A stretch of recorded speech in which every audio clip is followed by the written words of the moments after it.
Hi, everyone, and welcome back to Life of a Business Manager podcast. On today's episode, we have a special guest, my good friend Janice. She works in investment strategy, and I thought it would be good for her to talk about her experience with her clients and other interests she wants to bring up. I'm hoping you can gain some tips and tricks from her.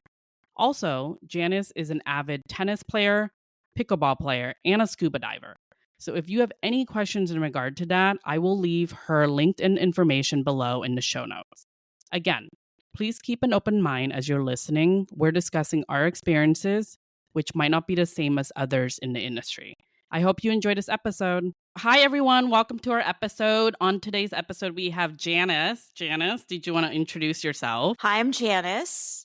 I guess my background is that I am a 25-year veteran in the investment management industry and worked in many different areas, wealth advisory, focusing on, client-facing advice for the ultra wealthy. Then I went on to investment research, portfolio construction, mid-career at this point. So, Janice, I wanted to bring you on just because, to be honest with you, I don't really know the details of what you do. So, I wanted to kind of share that with the audience if there's anyone that's interested in the type of career that you're doing, but also we'll talk about some of your hobbies and what you've gotten into. For me, I don't know enough to even speak on it. So, whatever you can share to the audience, I think would be useful. So, you're in investment strategy right now. Yes. So it's kind of complicated. So, everybody asks me on the ski lift, hey, what do you do? And you say finance. And usually that satisfies most people. But some people are like, oh, you must be a stock picker or this or that. So just to give a background, I'm the director of investment strategy. It's for a firm defined as a registered investment advisory, RIA. And so that is a firm that gives investment advice, and we're supposed to act as fiduciaries, which means that we have an obligation defined by the Securities and Exchange Commission. We need to give advice to clients that puts their interests before the firm's interests. So that is different than a broker dealer. Maybe everybody's familiar with the Schwabs, the Fidelities, the Merrill Lynches. They're in the other camp. It still is a little bit more towards sales because they're running a business with that investment, being paid for investment strategies, probably more so than investment advice, but they pair it together makes for a good business model. So my RIA firm, we have about 800 million in assets under management. So you'll find different types of firms will have different clientele. Ours is focused on the Silicon Valley men and women who have maybe sold a public company and they had a lot of stock and they need to now not be so invested in one company stock. They're diversifying. So that's where we come into play and give also wealth advisory, work with legal and tax professionals to kind of do a holistic financial plan for them. So then, Janice, I mean, given the current state and how the market is, as we know, it's like constantly shifting. And, I think there was a big drop in SPY, I want to say last week or so. What are some of the challenges that you're having to deal with now, or is it too early to speak on? Well, the general issue with the markets is that they're constantly shifting. It's the big challenge in my industry. And it also engages people in their emotions, right? When things are great, everybody gets excited, invests. It's kind of a, I hate to say it, but it is a greed mindset. You just never think about that the market's going to go down or that they're going to lose money. So right now we're in the other camp, which is fear. And that is, markets generally don't like uncertainty. Businesses don't like uncertainty because it's hard to make plans for the future. And what we're seeing now is consumer confidence is very low because people are really worried about things like inflation.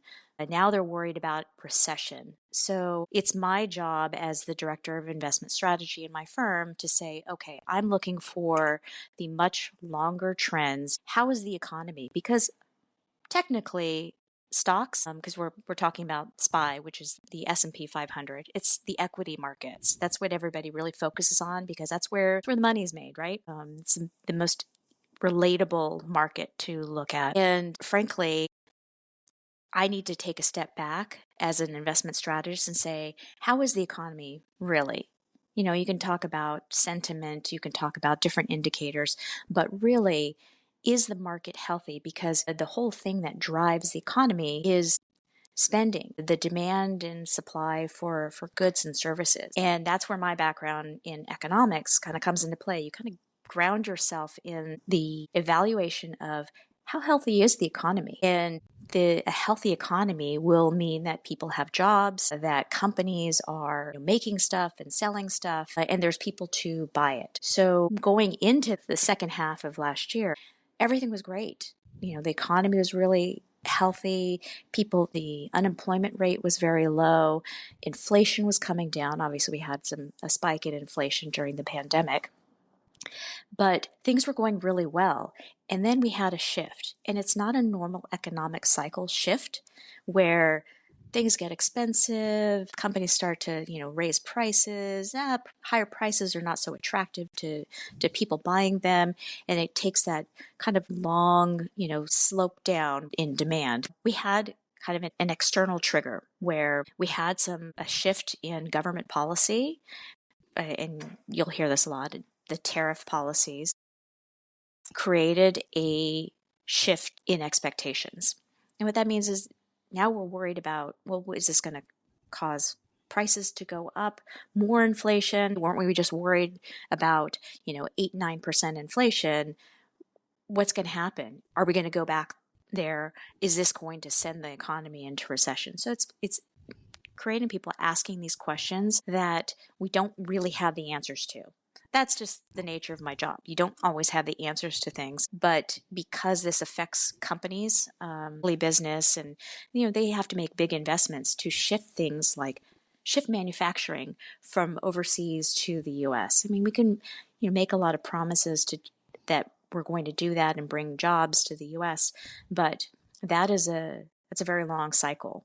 And it's hard for companies to make decisions, to make that kind of investment in their companies to make those shifts, unless they know tariffs are going to be 10% and it's going to be levied on these countries, and these are the shifts that we need to make. It's very hard for them to do that. So I was thinking tangent here, Janice, and you bring up a good point with greed. This is not advice for anybody, but I'm just thinking, could it be an opportunity, right? Because if you're buying like SPY at the bottom or when it dropped, that is an opportunity for someone who is looking to invest, or if you're working with high clienteles that could afford that or have cash sitting.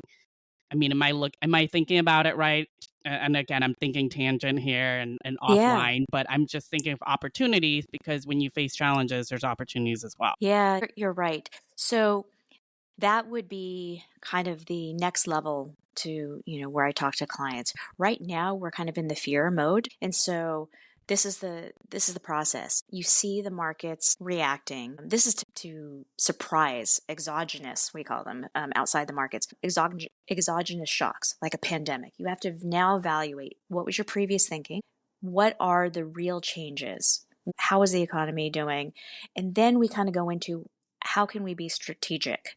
Should we be increasing our focus on risk management, or should we be evaluating current opportunities when prices go down? And it is very dependent on, it's a combination of both, and it's dependent on the client. And that is where a lot of people forget, because one size does not fit all for investors.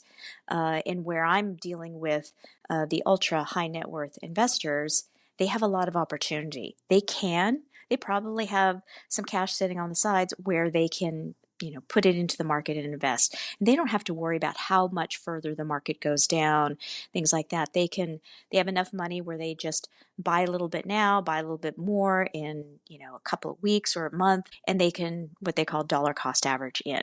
Just keep buying in, understanding that markets turn around and it'll eventually go back up and they will make money. They just have that ability to be patient. For the people who don't have a lot of money and are on the cusp of retirement, we take a different focus. Or those that are in retirement, we take a different focus, because they are more focused on risk management.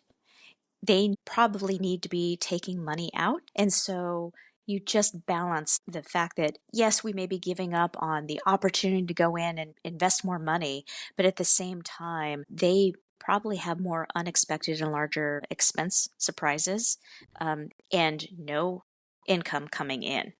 So for them, we would be more focused on risk and protecting on the downside, making sure they're not having a heart attack over the fact that their stock portfolio went down 10%. And we just reevaluate risk for them and focus on making sure that they can still meet their expenses. So then what advice you bring up a good point there, just for like the average person, say someone like me here, and we want to invest. I don't have much funds in order to invest, but maybe I have a couple thousand or something. Like, what advice would you provide to the average audience listening out there? And also from a risk management, what would be the risk? And we were just talking about it before we started this recording, but like the price of eggs. I mean, it's so expensive to live nowadays. And so how do I even manage my risk if I don't have enough to even put in, or it's like $50 a month is good, or $100? What would you advise someone just starting out pretty much when in investing?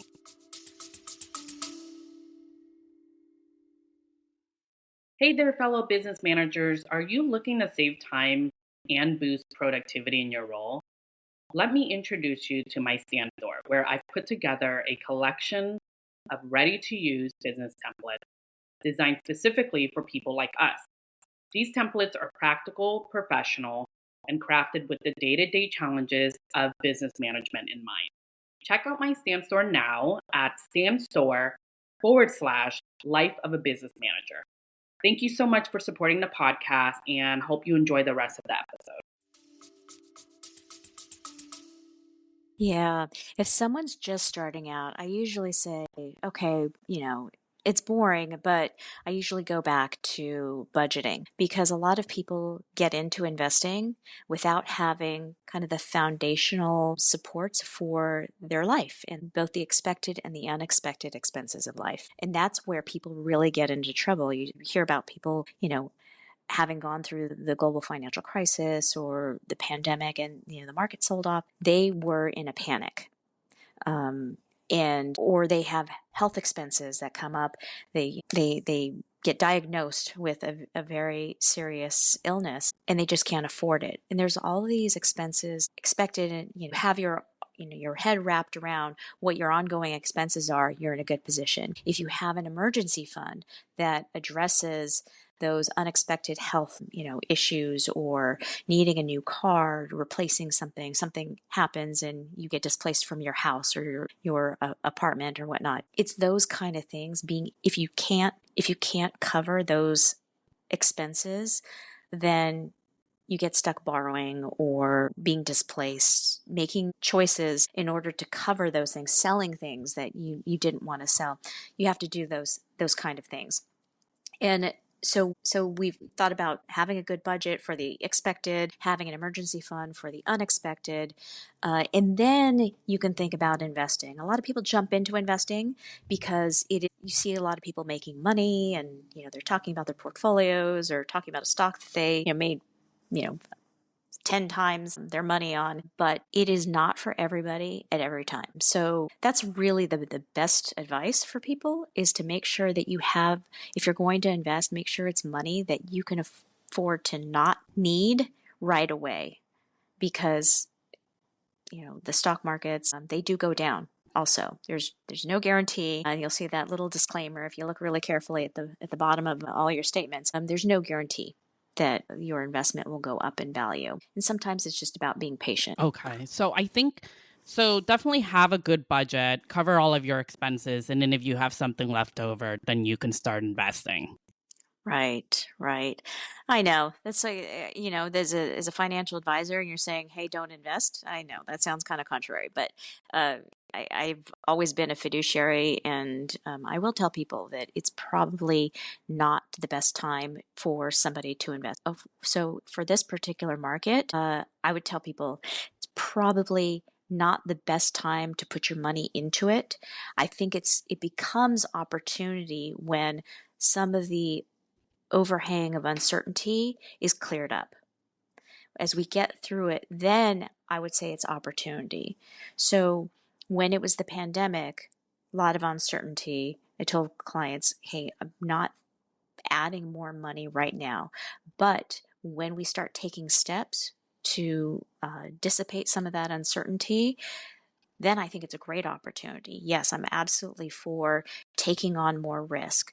But I think people also forget that when markets have gone up for, looking back to, 19 or 2020, 21, people were forgetting that the markets had been going up so much and so fast. Their impulse was to put more money into the market and be aggressive.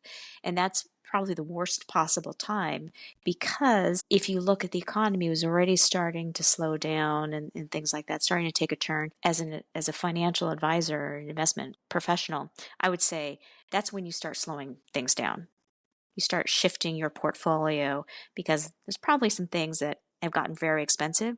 You don't want to buy when things are the most expensive, because that's when you're at the greatest risk of losing money, because markets come down and they don't just reset a little bit. The fear factor kicks in and they overshoot quite a bit.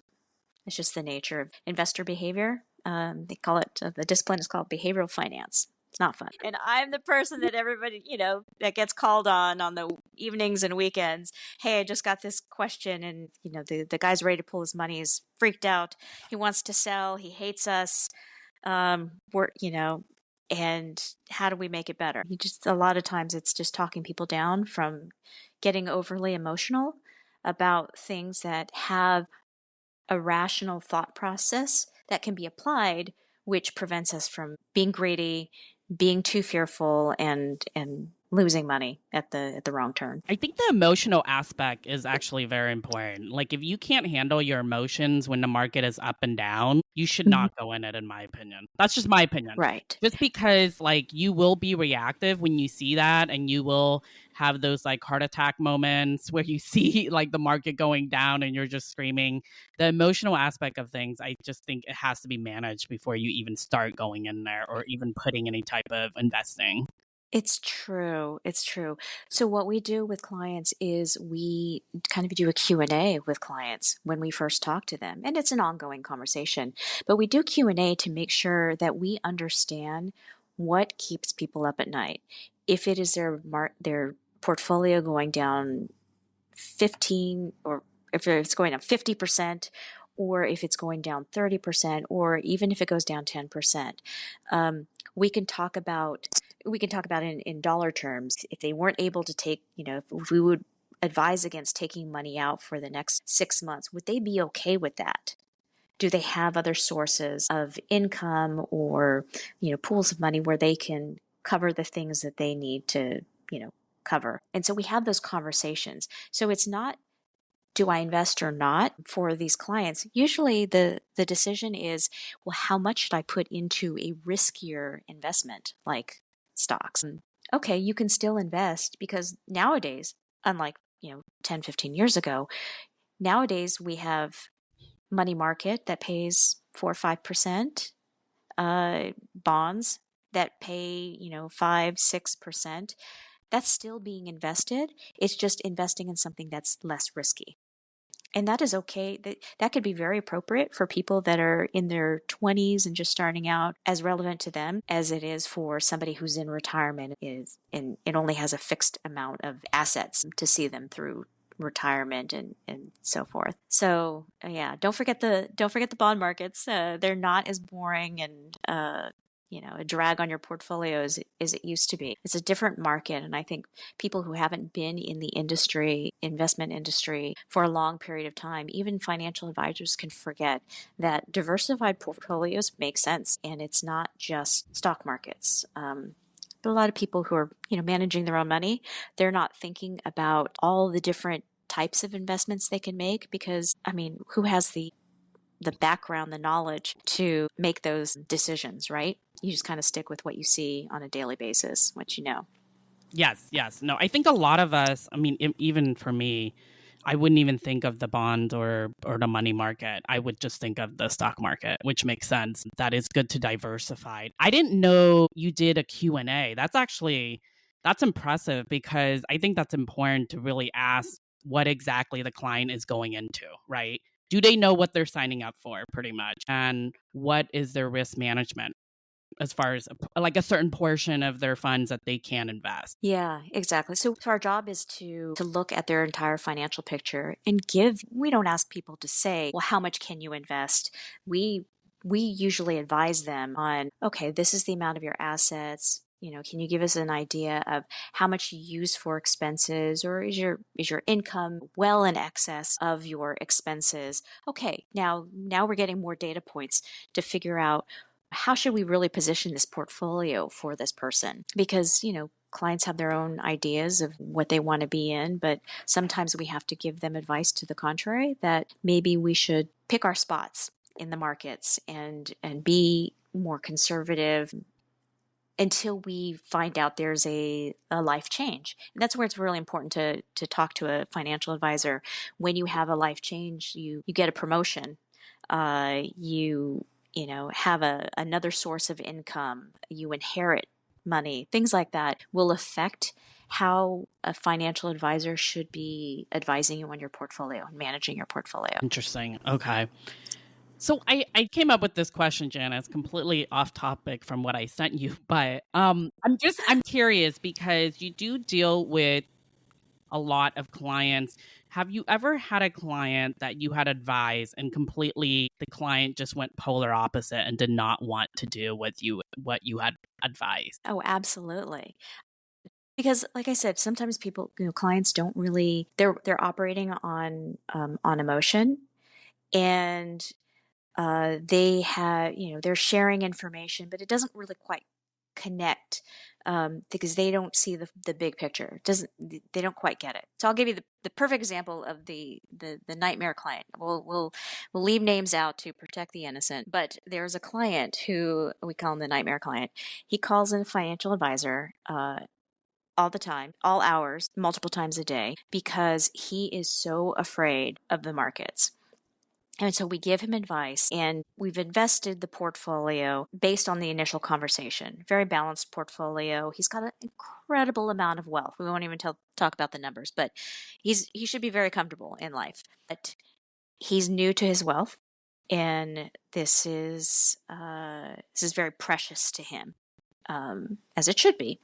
But he's gets invested. He's very excited, but then as there's market volatility, he is up at night. He is having panic attacks. He's Oh my calling the goodness. advisor at 3 a.m., 2 a.m., 1 a.m. I mean, like at night, 1 a.m. Calls when he first wakes up in the morning, 4 o'clock in the morning, because he can't sleep at night. He's literally melting down because of the market.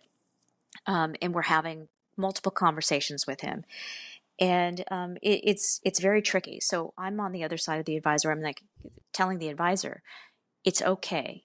We need to have this conversation. I know it's a tough conversation. Don't try and appease the client. We need to be very forthcoming, and we need to help him not get comfortable with his portfolio, but we need to kind of have a rational conversation about what really does make sense. Do we need to update our thinking on the original conversation with him? And does he need to take in more information, and will he get more comfortable? If the client is never going to get comfortable with the markets, we need to shift the portfolio allocation entirely, because we do it in an orderly fashion, so we're not an accomplice to this emotional knee-jerk reaction when the client may just lock in all the losses and be very, very unhappy. They'll be unhappy about that too, because hindsight's 2020, and we have to balance this with clients. So yeah, we have clients like that, and sometimes they tell us and they call us screaming, and sometimes they just quietly fire their advisors. We haven't yet had that happen, but I've seen it in my career. Oh, that's intense.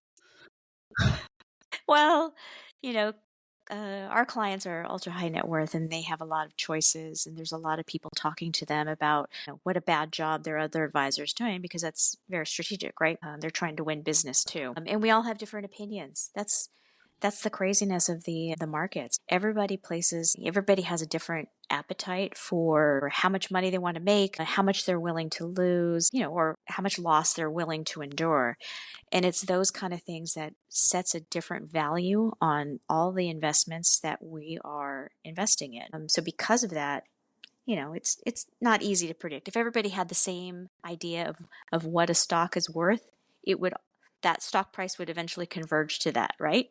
But everybody has a different appetite, and so it's very important in our jobs to deal with that uncertainty in the markets, recognize a client's appetite, ability to withstand volatility and adjust their portfolio, and deal with the disappointment or excitement that they have when markets are going their way or markets don't go their way. No, that's the emotion part of it I think would affect me. At least I mean, I think I have a pretty good handle on my emotions, but if I have a large funds like invested, it might keep me up at night. I will say that. I don't know if I would call my advisor at 3 in the morning because I'd like to get my sleep. It would So would definitely keep they. me So up. would they.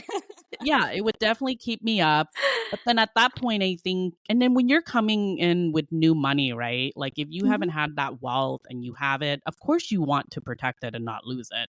So that makes sense, but it's very risky as well to invest, because if you don't have the knowledge, at least that you have, Janice, in order to invest, it is hard for the normal public to start investing.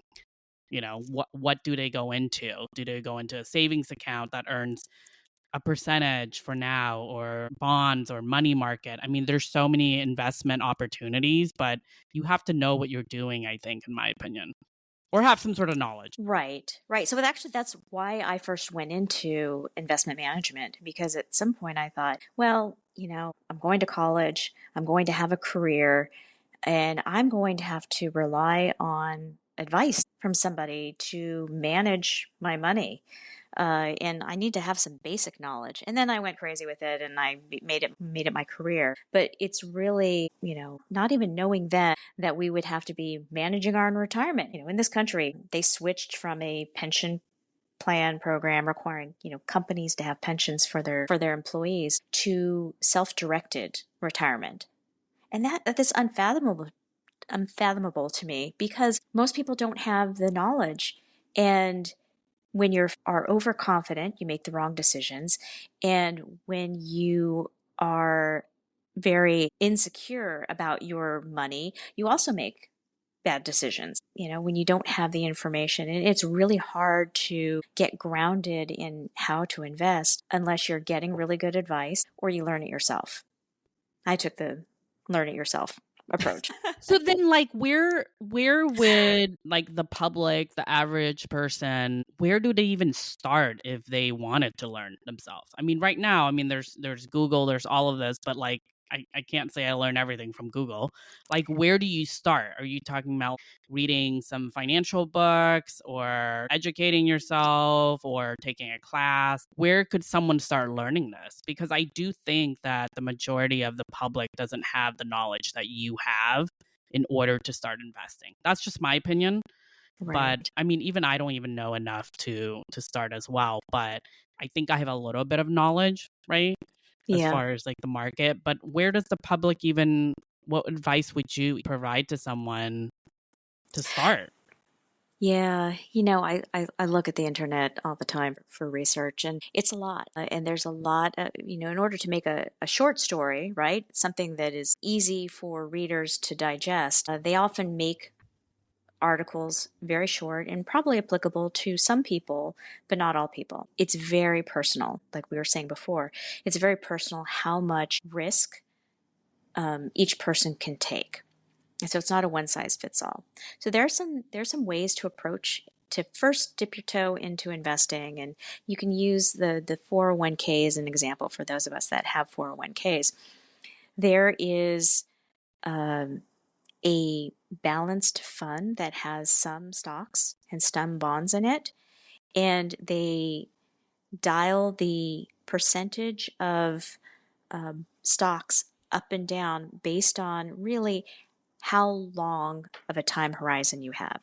How long is this going to be invested? Because you can weather the ups and downs. If you're 20 years old and, this is for your retirement, and retirement horizon is, 60 years off, or sorry, I guess 40 to 50 years off. So that's a long time. And so you proportionately have more stocks, more kind of the growth engine of your portfolio, in your plan versus bonds.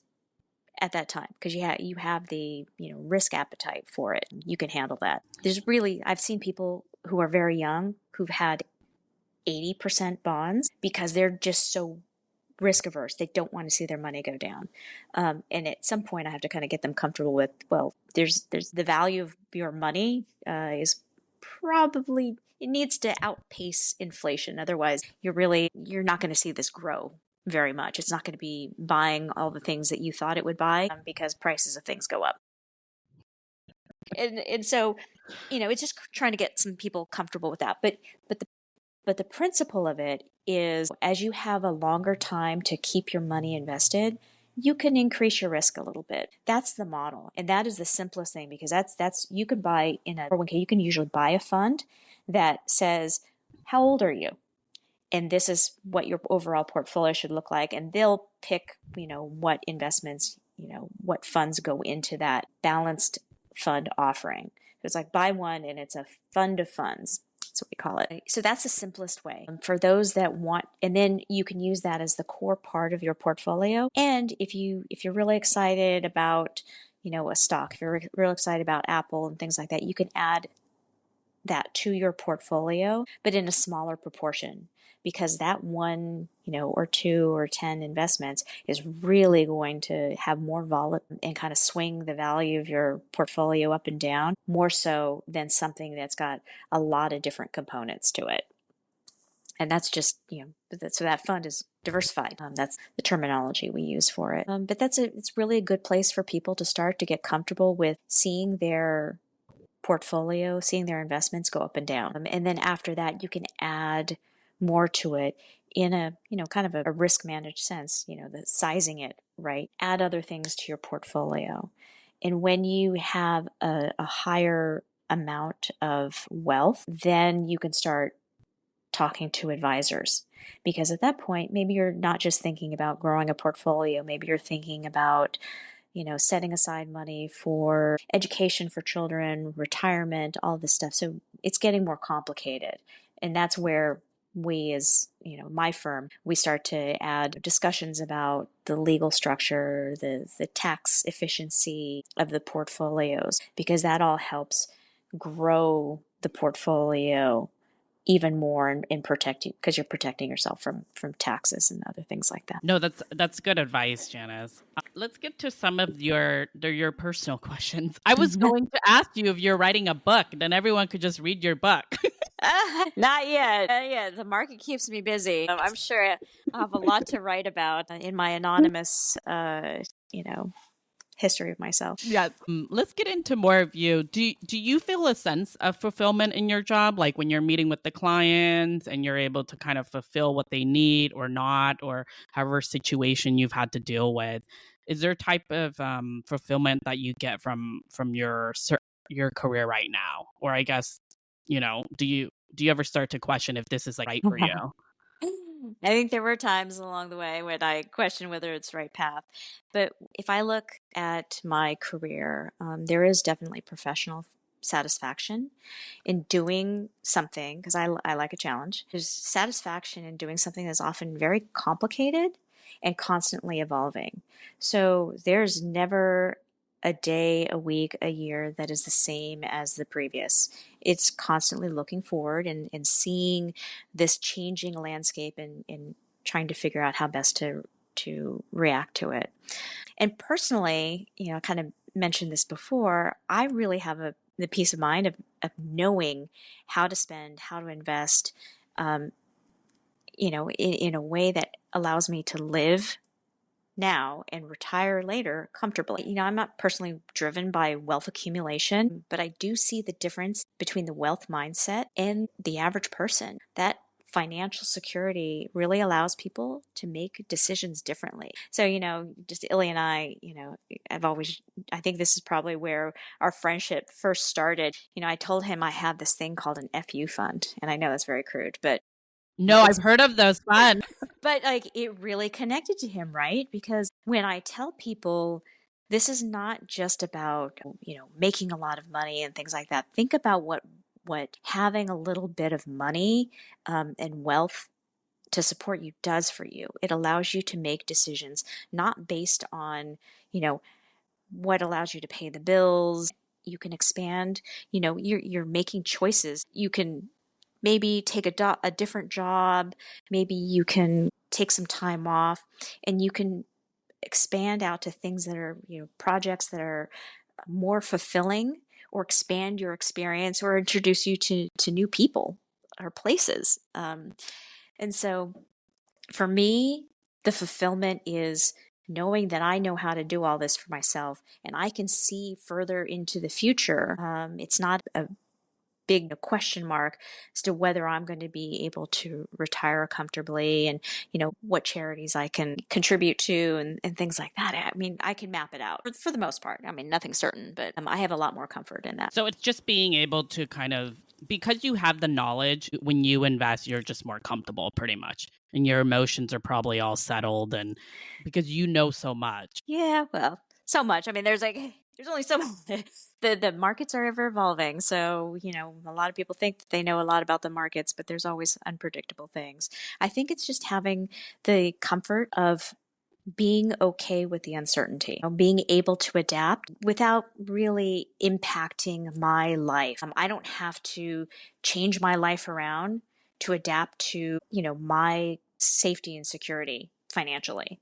And that's nice, because you would rather be making decisions that are fulfilling to you in your life, right? And you don't want to Yeah. I have to like, take this promotion and this job that I hate because it pays more and I need that. You can make other choices. I mean, honestly, the ultra wealthy, they're able, I've had conversations with them about, what wealth means to them.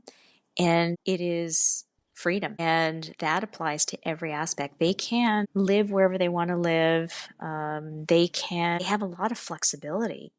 They can go and buy, and like you were saying before, people that have cash can look at a market like this and say, this is not worrisome. This is opportunity for me.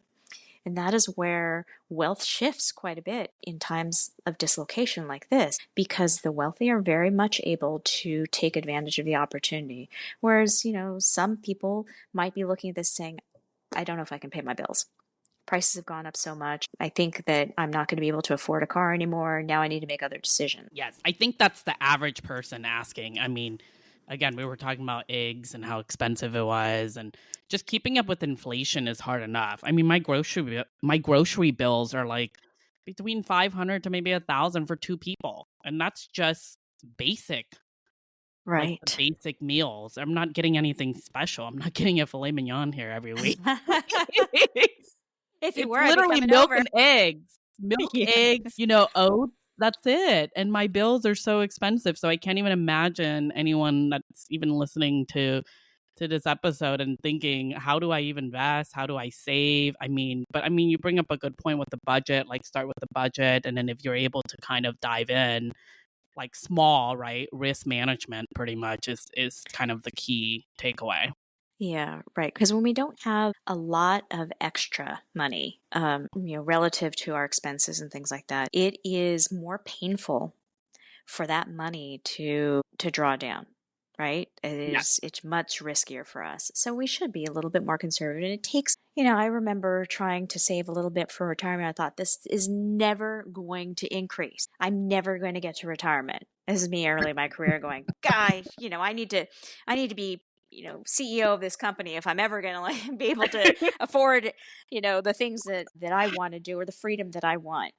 And later on I said, oh, well, I haven't looked at it for a while, probably because I was afraid, back then, still early in my career. And I look at it and I say, hey, well, that might actually do something for me later on. Okay, keep working at it. And the key is just keep saving, because people, it's not very sexy to say savings really is the key to your financial stability in the future.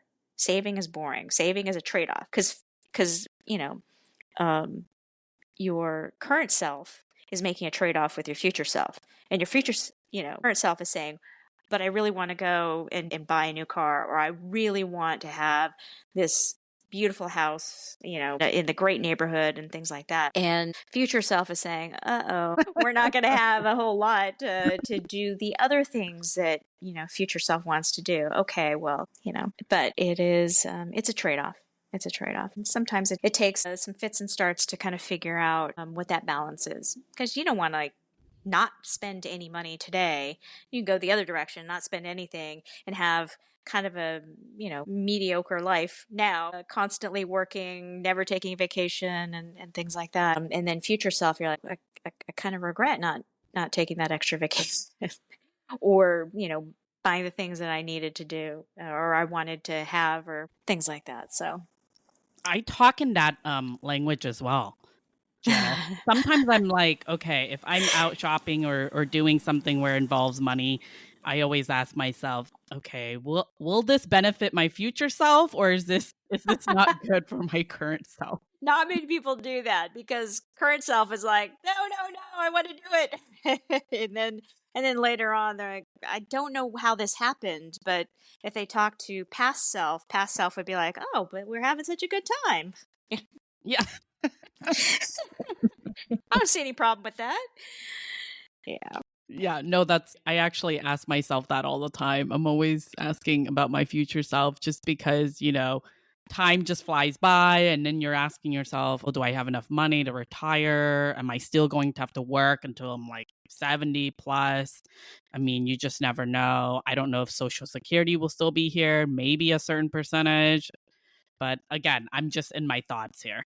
Yeah, it's hard. My parents are of the wartime children, right? So they grew up with the mentality that don't spend a single penny. My mother used to yell at my dad for spending 10 cents on coffee. This tells you how my dad's having his 90th birthday, and to this day he still wants that coffee that my mom wouldn't let him have for 10 cents, because my mom was like, put it in the bank. She pats herself on the back, though, because, now they have a very comfortable retirement. I don't, and I pat her on the back too, because, children having to worry about their parents having a roof over their head and food on the table. That's awful for us in this little sandwich generation where, we're worried, we might be worried about kids and, supporting them, making sure that they have, a secure future. And then your parents too. So my parents went overboard. They're very comfortable. I appreciate them all the time that they were very conservative. I do tell them, enjoy it now. And they still are of that mentality where, no, I can't buy a new kitchen floor, or I should save that money. I'm like, for what? Yeah, I know To go he's ahead and turning spend it 90. now. He's Yeah, turning yeah. 90. I'm actually surprised with that, because not surprised that they're, have saved and live comfortably. But at 90, for me, I would be like, okay, I'm just going to buy everything at this point. I know, I know. But it's really ingrained. They grew up during World War II, and they have been through absolute poverty. Didn't think of themselves of being in poverty, but that is your childhood really shapes your spending habits later on in life, and it's hard to kind of check that and get um, that balanced perspective of, okay, what do I really, am I really in a bad shape, or am I in good shape? It's hard for people to get that perspective. It's usually, if they had had a financial advisor, they would have been more at peace with where they were in their spending and their savings. Not that I'm advocating everybody needs to go out and get a financial advisor. Sometimes, I'm not, it's not a self plug, believe me. I want people to do it if they really, really need help. Frankly, if I were looking back at, in my life, one thing I really wish I would have done, and I would have recommended, is something that my brother's done, which is get a group of friends that are really able to be honest with each other about what they've, financial mistakes they've made, good advice they have on, amount of insurance to buy and things like that. There's so, like, financial life is so complicated that if you have a group of friends that can kind of, push each other, oh, hey, I just wrote a will, and, or I just created an estate plan for myself to protect my assets and to, you know, have it be an orderly transfer if anything ever happened to me and, I had to take care of my kids or just for my kids to inherit things from me. So he said that he got a lot of really great advice and support and confidence in his ability to manage his financial life by talking with his friends. And not many people do that because, people are kind of your People get personal sensitive. wealth. Yeah, Yeah, they your get personal wealth sensitive is with very financials. personal. Yes, they don't Yeah. want to talk about it. Yes. But I think there's a way to talk about it where you're just kind of sharing information and encouraging each other and not giving specifics like, oh, by the way, I bought this $10 million house or this is our client. I bought this, $20 million house and I just got dropped on my insurance. What should I do?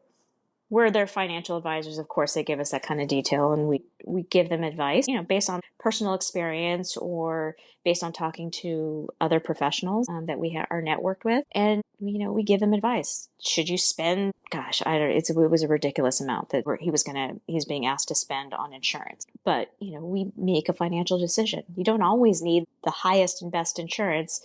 But, sometimes it's hard to make decisions like that until you start talking to people. Yes, I agree with you. And I honestly, when I was in college, I think they should have had a class in regards to all of the, investing. But I think that's probably done on purpose, in my opinion, just because like time management and financial advice should be a class in college because I think a lot of people would benefit from it. I think we would spend differently, right? Because when you're in college, you're just kind of spending your money. You're That's where they're showing you 5 different credit cards. Oh, you need yes, all of these. exactly. You're building up your credit. You're not even figuring out life at this point. And then when you get out of college and you get a job or you start making some money, your life expenses are so expensive. And then you have school loans. So there's not any of that advice for classes in college. I mean, I took a finance class in college because Yeah. originally I was a finance major and it was just not helpful, unfortunately. I just Oh, did not find it helpful, the finance class. It was basic, like, financial management class, but right. it was just straight from the book, Janice. It wasn't anything I think I probably learned more on this podcast, to be honest with you, but it's They, just, it wasn't detailed and it wasn't like providing examples of like life events that happen and what you do, right? right. I can't say that I've seen a really well put together presentation or coursework on it, right? They don't provide that kind of advice in classes. They're starting to in some schools, but yeah, I think it's because it's such a personal set of decisions for each person. It's hard to do a generalized education on it. There's information out there. I think everybody should be required to take it. We provide a experience for our clients' children because our clients say, we're scared. Our children don't have any financial knowledge, and for they're going to probably inherit some money and not know what to do about it, and not how to. And their parents are so worried that they're going to have made all this money. Their children are going to inherit it and then squander it. That's Yes. very different than, just having basic knowledge about how credit cards work, what bank interest does, Yep. what, fees, how much do they actually cost when they add up? Kind of think about it in comparative terms. If you had saved all that money in fees, this is how much money you would have, how much more you would have at this point. It's those kind of things. It's the critical thinking that is required in finance that this decision whether to lease a car, buy a car, and things, it's that I know everybody has to deal with it, and yet it's not taught. It's kind of a travesty. Yes. I mean, but you do bring up a good point. Everyone's life is different, right? So even if you teach this type of topic, each person has a different starting like base pretty much for them to get into it. So it wouldn't be Right. equal. It's not equal for everybody because we don't all start equal here. Yeah, I know. So Inequality.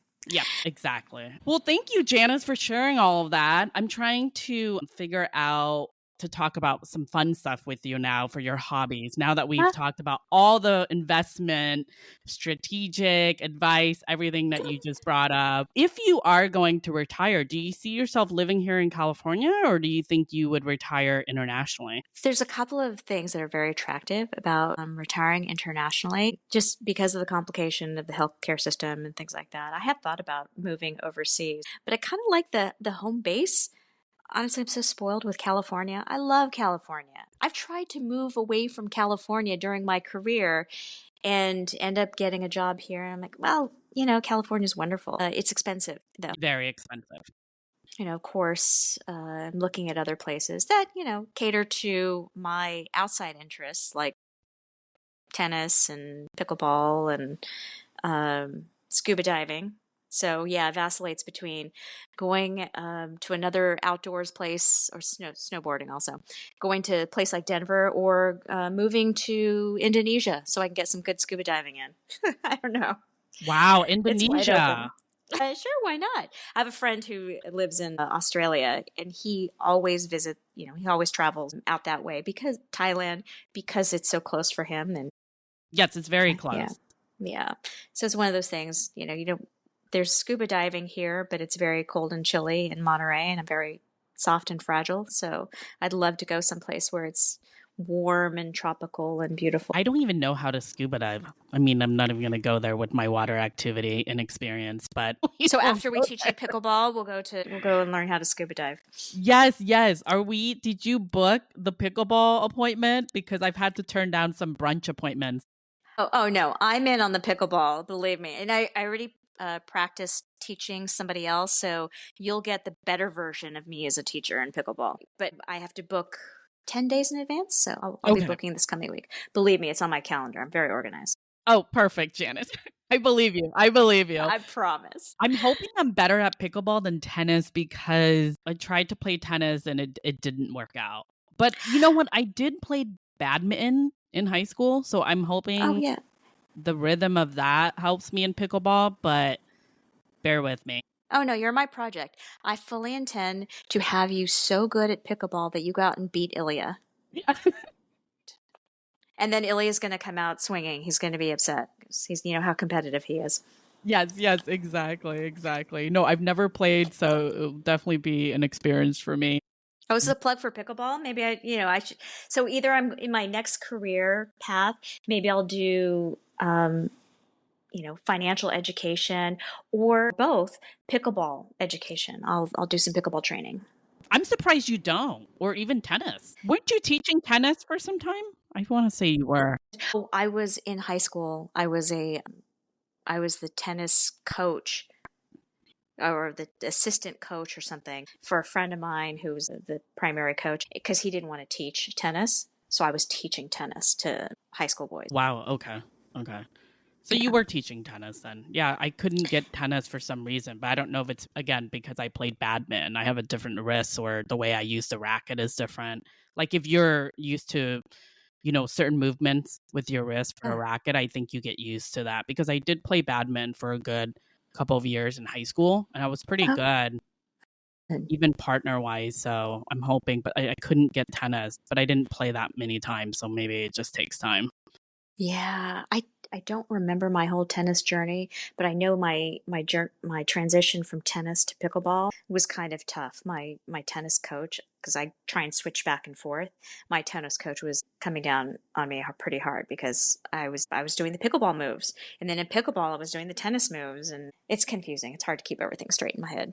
And to have my limbs coordinating with what my brain is trying to tell it. Well, I think we're all good, Janice. Thank you so much for being on the podcast. I don't know if there's anything else that you want to share with the audience, anyone that's listening. Again, we have listeners from all over the country now, but if there's anything else you want to share or any questions that you do have, feel free to.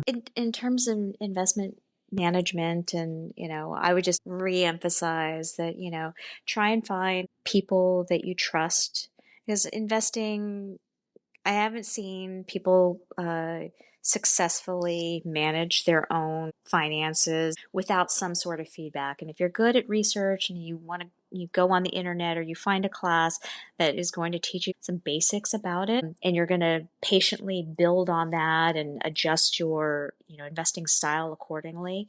That's great. Otherwise, find some resources, and I'll talk to you later how I've told friends who don't necessarily come to me to manage their investments for them. They probably don't meet my firm's minimums, but they're basically asking, how do I know who I can engage as a trusted advisor, and how much should I be paying for this advice? And that's really the question, like, to make sure that if you're getting advice or doing a search online, even make sure you're getting it from the right sources, because there's always the other perspective is they're trying to sell something to you, and there can be a conflict, and people sound like they really know what they're talking about, but there's nothing like experience. And so of course it's going to be a little bit more expensive for somebody who has more experience, but you may at some point need that to make sure that that person is really invested in giving you the right advice.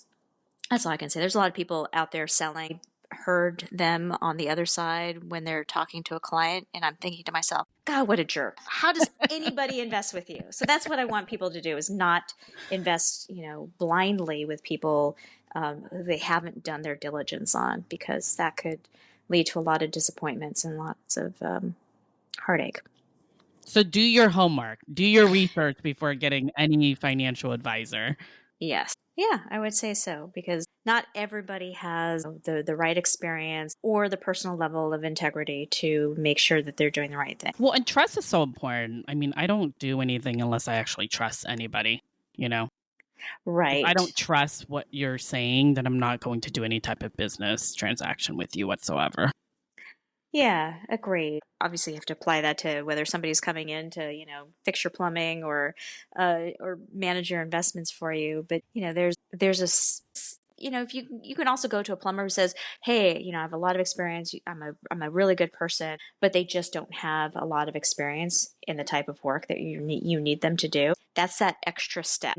And that's the hardest part, right? For people to get the right advice or get the right person for the job, is not having that experience, not having that knowledge. How do you judge whether somebody has the right experience that needs to be applied in your particular situation? Very hard. But talk to a few different people, and you could, same like plumbing, get a few bids.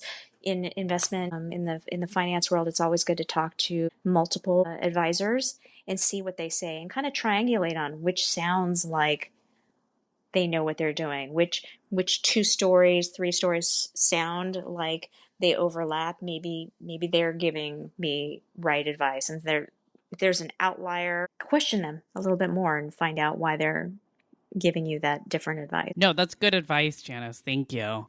I'm going to take that to myself as well. Yeah.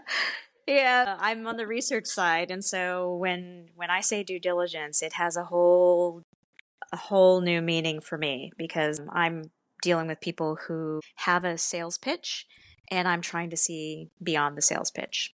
So that's kind of the bottom line for people, is they should try and look past the sales pitch to see that, that they're going and working with the right people. Well, that sounds good, Janice. Thank you so much for your advice. It's been helpful, and I hope you enjoyed the podcast as well.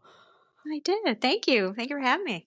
Oh, of course. Anytime. We'll have you next time to talk more about pickleball, though. Okay, I'll get my pickleball videos. I don't think my form is looking so good right now, but we'll give it some time. We'll work on it. I promise. I'll deliver. You're so funny. No, I can't wait to start. I have it on mark on my calendar. I was telling Ilya, I'm like, I'm gonna go play pickleball with Janice. Never played, but we'll see what happens. I'm surprised he's not jealously or maybe on the side he's going and learning pickleball on his own, so he can slyly come in and be like, "Oh, I'm going to start pickleball," and then be amazing. It's definitely a popular sport right now. I swear to you, I think everyone I know is playing pickleball. It's crazy. The transition from tennis to pickleball, it's gone mainstream or something. I don't know. I feel like everyone is playing pickleball. It's huge. It's almost crossing over into my investment life too, where people are saying, should I be investing in the future of pickleball? And I'm going, we're on to something there, but I haven't quite put together a private equity fund to invest in pickleball. More to come. Well, thank you so much, Janice, for being on a podcast. I really do appreciate it and you taking your time out of this Sunday. I hope you get to at least enjoy, after you wash your car, enjoy the sunny weather and, enjoy your weekend. But I really do appreciate it. I know we were bouncing around with questions, but I think it was great. All right. Well, let me know what, on the side what else you need from me. Hi, everyone. Just a reminder the content provided in our podcast is for informational purposes only and should not be construed as professional advice. Listeners are encouraged to consult with appropriate professionals before making any business decisions based on the information provided in the podcast. We do not endorse any products or services mentioned unless stated in any of our episodes. Thank you for listening.